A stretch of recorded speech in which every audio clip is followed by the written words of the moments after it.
En pleno año 2022, creo que ya nos quedó bastante claro que David Arquette haciéndose con el campeonato mundial de WCW es uno de los momentos más absurdos, ridículos y dañinos en el pro wrestling en toda su historia y que se hayan presenciado. Es un momento fundamental en la caída de World Championship Wrestling y bueno, esto y el otro y aquí y allá, actor de segunda, como quieran, lo que sea, se sabe, ¿no? Está bien documentado. Y aunque también se ha llegado a tocar el tema del episodio del día de hoy, siento que no se le está brindando el mérito debido como uno de los instantes en que WCW no solamente se disparó a sí mismo, sino que también de paso acabaron con su credibilidad, la de su campeonato y prácticamente también la de sus performers y de paso de sus programas.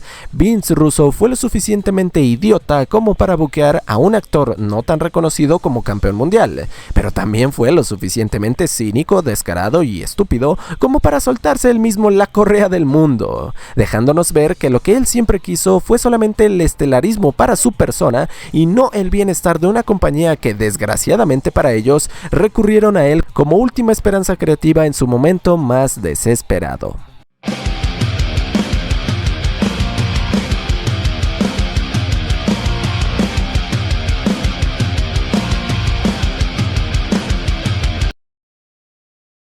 ...25 de septiembre del año 2000 es el fatídico día en cuestión. La transmisión de Nitro da comienzo con un video package que obviamente deja en ridículo a otros promocionales en la historia del pro wrestling. Revisamos la mítica historia que llevó al héroe conquistador Vince Russo a la noche más importante de toda su vida. Repasamos sus emotivas promos dejándonos saber que su sueño siempre había sido ser campeón mundial de esta promoción y también damos un fugaz recorrido por su récord invicto en combates. Ah, sí, lo escucharon bien. Dije récord invicto. Russo tenía una racha mientras que Goldberg ya para ese punto había perdido la suya. ¡Ja! Vaya perdedor, vaya Jover ese Goldberg.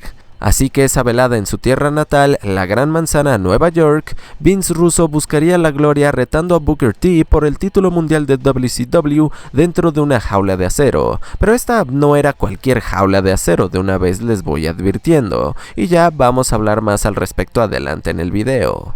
A mitad del programa vemos salir al elegido Jeff Jarrett, que se ve acompañado en el ring por Scott Steiner y la valet de este mismo Madeja.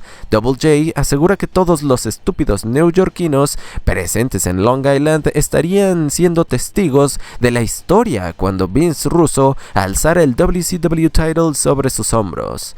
Oh, genial. Oh, bien, viene una ruidosa promo de parte de Big Papa Pump, como siempre nos tenía acostumbrados. Aunque, bueno, de hecho es una bastante genérica, extrañamente para él, asegurando que será el hombre que saque de esta industria a Bill Goldberg, además de que no puede creer cómo la gente puede abuchearlo luciendo como un auténtico fenómeno genético. De paso aprovecha para meterse con los equipos locales de fútbol americano diciendo que los Giants y los Jets dan asco y no sirven. Eso no es todo, obviamente no podía ser todo. Hablamos de Steiner, por amor de Dios. Freakzilla insulta a precisamente un jugador de los New York Jets que se encontraba en primera fila. Bueno, basta ya de relleno porque llegó la hora de presentar al hombre del momento, Vince Russo. Y no termino de definir o decidir si la reacción del público en realidad sí fue positiva para él o si fue tibia o de plano negativa. Vamos a dejarlo en que al menos causó reacción en la audiencia, que siempre es lo más importante en esta industria. Russo besa el piso de su amada tierra natal al hacer su entrada y con todo y su jersey de los New York Giants comienza su emocional promo, rememorando a leyendas neoyorquinas del pasado a las que él afirma se unirá esa noche. Llama afortunados a los presentes de poder vivir en Long Island, porque de hecho él ahora reside en Atlanta, Georgia. Wow, espera, ¿qué? ¿Qué demonios? Bro, ya los tenías más o menos en tu bolsillo aprovechándote de la localía. ¿Por qué de repente lo dejas ir así como así? Entonces la promo se torna aún mucho más extraña. Bueno, nada nuevo, estábamos viendo Nitro en el 2000. Y Russo empieza a enlistar cosas que Georgia tiene y que Nueva York no. La habladuría de Vince Russo no se detiene, aún mofándose de Atlanta, Georgia sarcásticamente. Porque bueno, o eso es lo que yo esperaría, que esa fuera la intención de la promo. Si no estaba hablando en serio, pues entonces, ¿qué? Y le pregunta al respetable si era posible que saliera del Nassau Coliseum como el monarca de WCW mundial. La gente no tarda ni un segundo en responderle que no, a lo unísono, El héroe neoyorquino y su séquito se ven misericordiosamente interrumpidos por el tema de entrada de Sting, que retumba excesivamente fuerte en el inmueble, lo que impide a su vez que podamos escuchar al ícono que aparece en la pantalla titánica detrás del campeón de WCW, Booker T. Insisto, el tema no deja que escuchemos a Sting y a duras penas se oye que le dice a Russo que mire atrás. Y bueno, ¿quién lo diría? Era Bill Goldberg, que hacía su regreso a la programación después de un tiempo fuera al haber renunciado, entre grandes comillas. El mito de WCW amenaza a Russo y compañía a lo lejos entre el público y nos vamos a comerciales. Eso fue demasiado para digerir y todavía no llegamos al punto del video. Tenemos a Booker T en una breve entrevista en la que básicamente llama a su rival de esa noche una desgracia de 150 kilogramos, que se deje de parlotear y le deje el drama a su mamá, y que no olvide odiar al juego y no al jugador. Sí, Booker solía recurrir mucho a este tipo de frases cliché en su tiempo como babyface protagónico en WCW. Yo no le inventé la frase, para que no me vengan a decir. Vince Russo es entrevistado por el legendario Mean Gene Okerlund justo antes del combate de su vida. Olvídense de solamente llevar puesto su jersey de los New York Giants, gente. Ahora tiene el uniforme completo de un jugador de la NFL y bueno, hasta el mismo Mean Gene se lo deja saber a Vince. Se veía completamente ridículo y le pregunta cómo es que pretendía vencer a un rival como Booker T luciendo de esa manera. Russo repite casi lo mismo que ha venido diciendo en el camino hasta esta lucha dentro de jaula ante el titular mundial, que prometió salir de la ciudad más grandiosa del mundo, como él la llama, como el nuevo monarca de World Championship Wrestling, y ni Goldberg ni nadie puede detenerlo. Está decidido a lograrlo. WCW hace el dramático descenso de la monumental jaula de acero que baja lentamente de las alturas en el recinto. Vince Russo es el primero en hacer su entrada, viéndose como un personaje de relleno en golpe bajo el juego final, pero aún más ridículo. El pobre idiota ni siquiera es capaz de subirse al cuadrilátero, pero afortunadamente para él, la producción va a comerciales. Y de vuelta de la pausa publicitaria, vemos el arribo del campeón mundial de WCW, que no sé si tenía una expresión de molestia vendiendo la historia con Vince Russo o si de verdad se estaba preguntando qué carajos hizo para merecer esto al ver la jaula y a Russo esperándolo como baboso dentro del cuadrilátero. Y por cierto, el detalle a destacar respecto a esta lucha de jaula, señoras y señores, es que la estructura no era una steel cage común y corriente, se trataba de cage hit, un concepto no ideado por WCW, porque esto básicamente, sin darle tantas vueltas al asunto, era la versión fea y más pequeña de la Hell in a Cell de la entonces conocida como Federación Mundial de Lucha. Y lo peor era que, sí, la jaula sí tenía techo, pero igual podías ganar la contienda al escapar de esta. Atentos porque ese es otro detalle de vital importancia en esta historia. Booker T dilata lo más que se puede su entrada y hasta se da una vuelta alrededor de todo ringside saludando a los fanáticos, seguramente para evitar dar comienzo a esta catástrofe lo más que le fuera posible. Finalmente decide adentrarse a la estructura y al encordado para encarar a su retador, que se le esconde en la esquina mientras el árbitro trata de separarlos. De la nada y como siempre en WCW sin explicación alguna, múltiples miembros del roster emergen para posicionarse alrededor de Cage Hit y Russo toma distraído a Booker para golpearlo por la espalda con un bate de béisbol que inteligentemente escondió en su indumentaria. Arranca oficialmente el match y Vince le da una paliza muy literal a Booker T con su bate. El creativo principal de la compañía no se lo piensa dos veces y quiere que se abra ya la puerta de la jaula para poder escapar y ganar rapidito, pero no se le permite. Por un momento pensé que los luchadores que habían salido a rodear la jaula eran parte de una trampa o un plan elaborado de Russo, pero es todo lo contrario, le impiden salir huyendo tan fácil de este encuentro. Entre los involucrados vemos al stable de los Misfits in action y al sujeto de los 70s Mike Awesome, That 70s Guy, y si alguien tenía todo el derecho del mundo a estar enojado con Russo, pues ese definitivamente era Awesome por cómo le destruyó la carrera con sus horribles gimmicks. Vince Russo se ve forzado a reconsiderar la estrategia, así que vuelve a conectar contundentemente al adversario con su bate. Booker T no tiene respuesta alguna. Russo sale del ring y busca debajo de este. hace? Encuentra justo lo que necesitaba, una escalera, y la coloca dentro del encordado. Asciende lentamente y al acercarse al techo de la estructura, desprende una parte del mismo. Bien pensado, porque el Capitán Loco, sí, era Chavo Guerrero, y That 70's Guy, Mike Awesome, vigilaban la puerta. Entonces Vince hace el intento por escapar por medio de este agujero improvisado, pero no tan rápido, porque cada luchador fuera de la jaula asciende a las alturas para impedírselo. No lo iban a dejar en paz. Incluso sí podían resultar lastimados en el proceso. Lo digo porque That 70's Guy Mike Awesome se resbaló en el techo de Cage Hit. Cuidadito. Vince Russo cae de vuelta al cuadrilátero y para garantizar que no se saliera con la suya, Sting hace su clásico descenso de los cielos y se une a los competidores inconformes con el trabajo del creativo principal de WCW.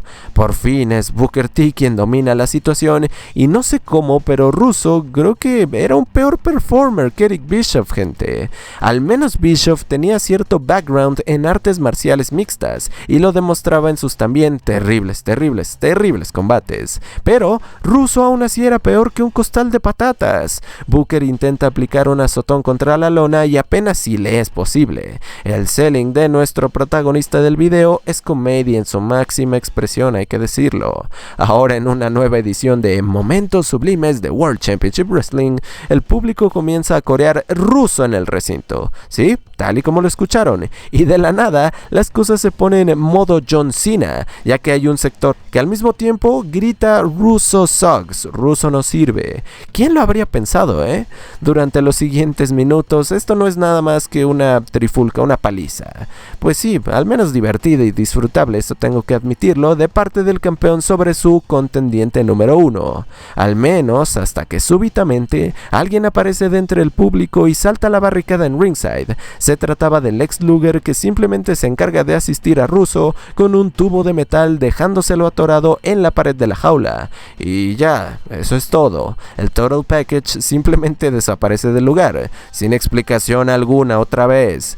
Vince no desperdicia esta ventaja brindada por Luger y retoma el control del quite con sendos impactos a la espalda de Booker T. El creativo de WCW golpea también al árbitro y lo deja noqueado, así que venía aquí un conjunto de oficiales y equipo médico de la compañía al rescate.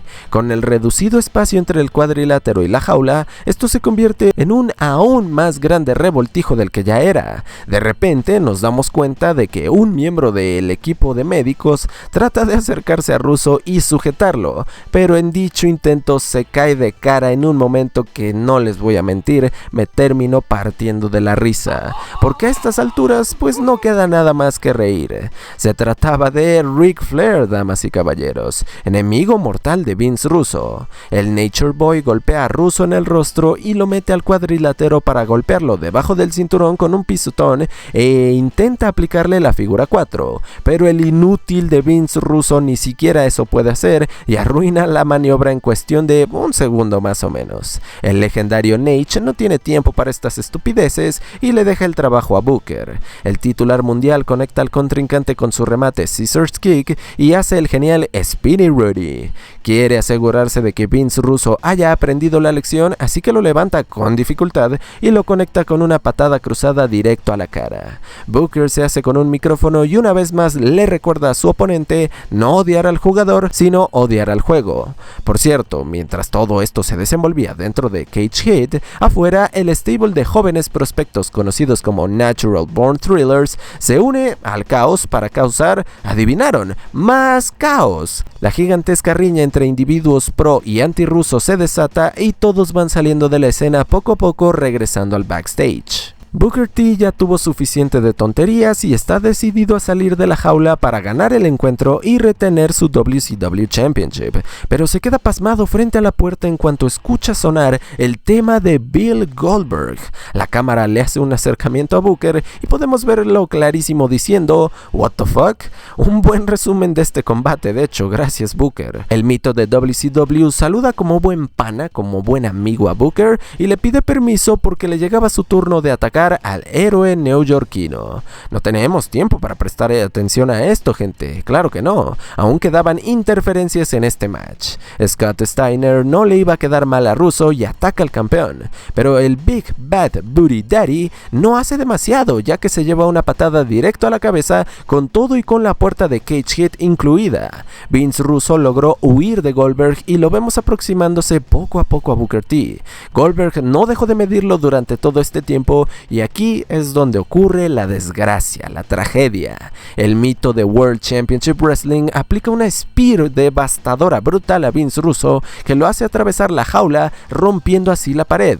Booker estaba saliendo del encordado al mismo tiempo que esto sucedía y entonces no nos queda nada más que algunos segundos de incomodidad e incertidumbre en los que nadie tiene idea de lo que está pasando ni de lo que acababa de suceder y obviamente pues la compañía no se iba a tomar la molestia de explicarlo, así que el programa se va del aire con Goldberg y Booker T chocando esos 5 y Russo tirado agradeciendo a la vida haber traído puesto ese casco de fútbol americano porque sí, su cabeza impactó fortísimo contra la barricada en ringside y eso pudo haber sido bastante trágico de no haber llevado dicho casco. Ahora la fanaticada tenía que esperar 2 días para saber qué carajos pasó con el título mundial. Vámonos al Thunder del 27 de septiembre. Mike Tenay tiene una entrevista con un Vince Russo con collarín en el cuello y sí, el gran cinturón dorado descansándole en el hombro. Admiren nada más esa imagen de Vince freaking Russo con el Big Gold Belt, gente. Una exquisitez. Tenay va directo al grano y pregunta a Russo respecto a la situación con la presea. ¿Quién era el campeón mundial de WCW? A Vince le parece una pregunta muy estúpida. ¿Acaso el comentarista no estaba viendo quién tenía encima el cinturón? ¿Quién lo estaba cargando? Las reglas eran claras. Aquel que saliera primero de la jaula sería el vencedor y el nuevo campeón mundial. Así de fácil y así de sencillo. Claro que Vince Russo admite no ser un luchador profesional, ni siquiera un sports entertainer, como las superestrellas en la promoción. Así que sus días como competidor habían llegado a su final. Él probó su punto el lunes, dijo que de entrar al encordado con quien fuera, Vince Russo podría emerger campeón de WCW y lo consiguió, lo logró, así que no tenía nada más que demostrar. En el siguiente episodio de Nitro, Russo promete definir lo que iba a suceder con la presa estelar de World Championship Wrestling y además le aguardaban muchas sorpresitas a Goldberg y a otros más por los que le preguntó Mike Tenay. Así que avanzamos un poco más, 7 días después de la tragedia, Nitro del 2 de octubre, y esta dolorosa historia llegaba a su conclusión. El creativo de World Championship Wrestling da su declaración e insiste con que le dejó claro a todos que podía convertirse en campeón mundial en cualquier momento y en cualquier lugar, y ya que lo hizo le queda claro a él y a cualquiera con cordura que no es ningún atleta ni ningún competidor en ring, no lo es, por lo que dejaba vacante la presa estelarista y esa misma noche habría un mano a mano por el vacante WCW Championship entre 2 retadores dignos del oro de acuerdo a su criterio, y dichos luchadores eran obviamente el elegido Jeff Jarrett, no por nada ese era su sobrenombre durante el régimen de Russo, y Big Papa Pump Scott Steiner. Después de este anuncio, Vince continuó con su storyline ante Bill Goldberg y hasta presenciamos una legendaria entrada suya con su propia versión del Papa Móvil, pero esto ya no es de nuestra incumbencia y tal vez algún otro día lo repasemos en la serie. Por lo menos, el tío Russo tuvo la decencia de no quedarse con el campeonato mundial más de una semana. Consideremos que el reinado de David Arquette puso la tapa en el ataúd de la compañía y me atrevo a decir que comprometió por un instante a la industria entera, mientras que esta victoria titular, reconocida oficialmente por cierto, pues este fue el ángulo que puso el último clavo en el prestigio del título y quizá en la imagen general que daba esta promoción que agonizó durante todo ese año 2000, teniendo fácilmente los peores 365 días que cualquier organización de pro wrestling y sports entertainment podría. Más allá de que Vince Russo forma parte del listado de monarcas mundiales de la empresa, la forma de hacerlo, por amor de Dios, es más fácil comprender los misterios de este universo que intentar seguirle el paso a los buqueos de Vince Russo. Lo que vimos en ese main event de Nitro fue un batidillo espantoso de ángulos que tampoco tenían sentido al momento de suceder, regresos que no se sienten especiales por lo rápido que suceden, apariciones incoherentes de luchadores que nada tenían que ver y claro, todo esto aderezado con interferencias al por mayor y una estipulación floja bajo una estructura mal pensada y restrictiva para los in-ring performers. Vale la pena destacar que el Nitro del 2 de octubre, el único con Vince Russo llegando como campeón mundial, tuvo una asistencia de, escúchenlo bien, 2.666 personas, que diabólico por cierto, así es, 2.666, una organización que en su prime fue capaz de llenar un estadio de más de 40.000 individuos con su show semanal por excelencia, ya no podía ni atraer a 5.000 personas a sus shows semanales. No dejamos duda alguna respecto al estado en que la decadente WCW se encontraba ya para este punto.